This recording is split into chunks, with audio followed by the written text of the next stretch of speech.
أسفرت قرعة الدور الثاني من الدوري المصري عن مواجهة الأهلي مع سيراميكا كليوباترا في الجولة الأولى، بينما يواجه الزمالك المصري البورسعيدي، وتغيب بيراميدز عن هذه الجولة. في الجولة الثانية يلتقي الأهلي مع سموحة، بينما يواجه بيراميدز المصري البورسعيدي، وتغيب الزمالك عن هذه الجولة. الجولة الثالثة تشهد مواجهة قوية بين الزمالك وبيراميدز، بينما يغيب الأهلي عن هذه الجولة. في الجولة الرابعة يلتقي الأهلي مع بيراميدز، بينما يواجه الزمالك فريق إنبي. الجولة الخامسة تشهد مباراة القمة بين الأهلي والزمالك، بينما يواجه بيراميدز فريق إنبي في نفس الجولة. في الجولة السادسة يواجه الأهلي فريق إنبي، بينما يلتقي الزمالك مع سموحة، ويواجه بيراميدز فريق سيراميكا كليوباترا. الجولة الأخيرة من البطولة تشهد مواجهة الأهلي مع المصري البورسعيدي، بينما يواجه الزمالك فريق سيراميكا كليوباترا، ويلتقي بيراميدز مع سموحة.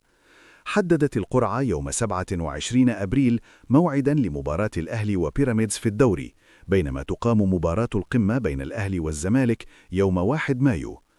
اضطر الأهلي للاكتفاء بمران خفيف في تونس بسبب تأخر إقلاع الطائرة من القاهرة، مع فرض سرية تامة على التدريبات بداية من الغد. استغل سيد عبد الحفيظ تواجده مع الفريق لعقد جلسات مع اللاعبين لتوضيح المسؤوليات، أملاً في أن تكون مباراة الترجي نقطة انطلاقة لاستعادة شخصية الفريق. الجهاز الفني عقد جلسات مع زيزو وأشرف بن شرقي لمطالبة الثنائي بالتركيز وتنفيذ التعليمات بعد عودتهما لقائمة الفريق عقب الغياب ل3 مباريات. يأمل كاموش في الحصول على فرصة أمام الترجي التونسي وتسجيل أول أهدافه مع الفريق، لتكون بداية قوية له مع الفريق. رئيس الترجي التونسي وعد لاعبيه بمكافآت مالية في حال تحقيق فوز مريح على الأهلي قبل مباراة الإياب في القاهرة.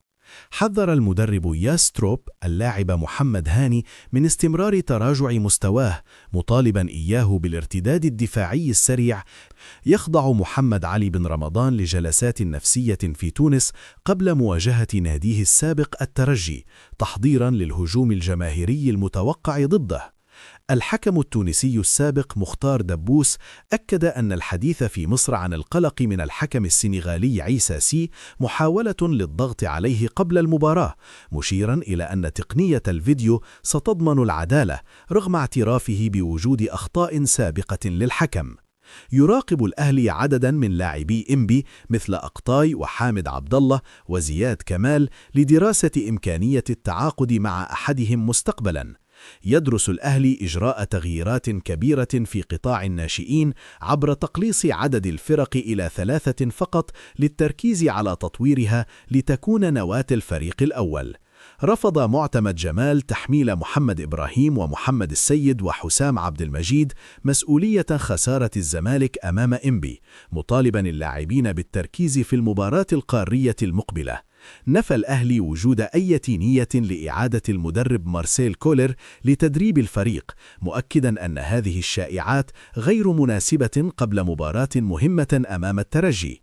قدم حسام عبد المجيد اعتذارا لزملائه في الزمالك والجهاز الفني بعد إهدار ركلة الجزاء في اللحظات الأخيرة أمام إنبي.